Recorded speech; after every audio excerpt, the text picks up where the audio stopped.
So you guys, this is particularly for you if you're in your 20s, if you're in a season that feels kind of like it's not what you expected, or you're not really sure kind of how to live in the place that you found yourself. Maybe you expected to be married and you're not. Maybe you thought that you would have your dream job by now and you don't.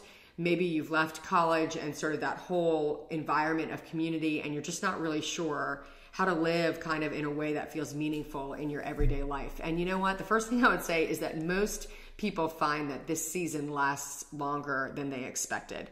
For me, even though I was married out of college, the season of trying to figure out who I really was and what that meant and what that looked like lasted a long time, like probably more than 10 years, sorry. And it doesn't have to be 10 years or 1 year or 5 years where nothing really matters. And I think that's what I want you to know first, is that just because you're in a season that's hidden or is unexpected or isn't exactly what you hoped it would be, doesn't mean that it's wasted. There can be really, really important things that you're learning during this time in your life. So I want to share 3 ways to define yourself in an undefined season. So this is 3 things that you can do today to start living in a way that feels meaningful and purposeful, even when you're not living kind of the life you expected or the life that you wanted. So here's the first one.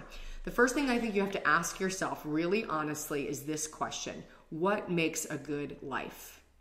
When you picture the life that you want, what do you see in it?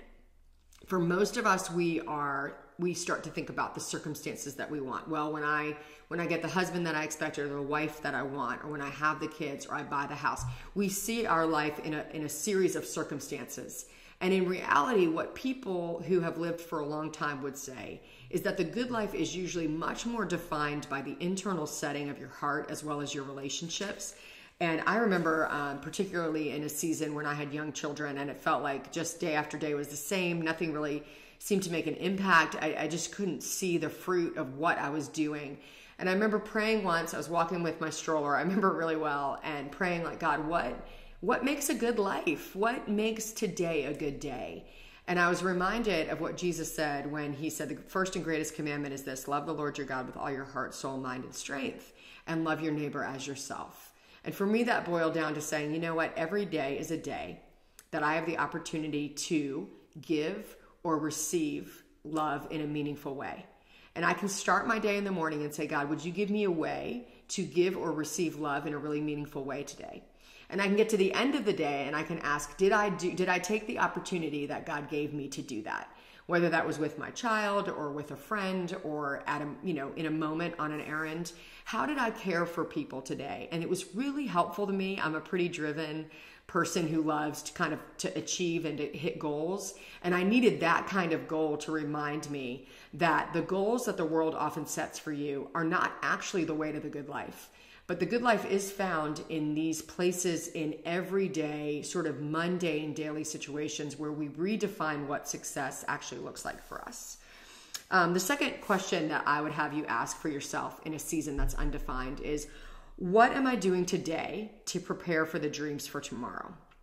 What am I doing today to prepare for my dreams for tomorrow? So Matthew 5-7 is where Jesus is speaking from the Sermon on the Mount. And at the end of that sermon in Matthew 7, he tells this parable about a person building a house, and the person who builds a house on sand, the person who builds their house on a rock. And he ends by saying, whoever hears these words and puts them into practice is like a man who builds his house upon a rock. And I love that phrase, puts them into practice, because it doesn't mean that you're going to get it perfectly right. It doesn't mean that you're going to just achieve and master this process. But it does mean that we're called to be people who are putting into practice the things that we need to sustain what kind of life we want to build. So what I mean by putting things into practice is, are you in God's word? Are you taking the opportunity to serve really well in a season that maybe you have the time to do so? If you are picturing a life where you would have maybe children and a family, how are you loving the people that you're in relationship with right now? These are the ways that we prepare for the dreams of tomorrow. How are you dealing with frustration, with worry, with times where you're not sure what's coming next? All those things will still be in your life, even when you have even if you got the perfect life that you wanted. Dealing with yourself, you have to take yourself into your perfect life. So whatever you need to deal with in yourself is going with you into that life. So start dealing with it now. You got baggage from the past that you need to deal with, go to counseling now. You have a dysfunctional family that you don't know how to relate with, figure that out now. You know that you sort of are an anxious person who can become really controlling with your friends, deal with that now, because all those things are still going to be true in your next life. So dealing with that is an opportunity you have right now. And then the final question I would have you ask yourself in an undefined season is, am I taking advantage of exactly who I am right now? So often we so want the next season that we can't enjoy the season we're in. We don't see what advantages we have to the season that we're in. So let's say you're single right now, and you're thinking, this is not the life that I wanted. You have certain advantages right now when you are single that you will not have again. The way that you get to manage your time, the decisions that you make about your money, the way that you spend your vacation, the opportunity that you have perhaps to travel or to serve on a mission trip or to better yourself in some way. You will not have that kind of time for your whole life. Take advantage of the season that you're in. Let's say you're stuck at home with little kids and you think, this season is the worst. When you're stuck at home with little kids, you have an opportunity to refine your character. You have an opportunity to grow in self-discipline.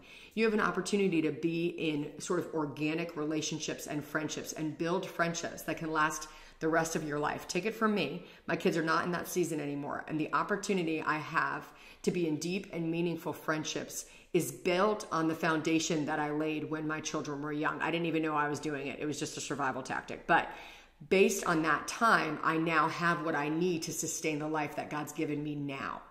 So what exactly can you take advantage of in the season you're in right now? Because if one thing I know for certain, where you are now is not where you will be in 5 years or 10 years.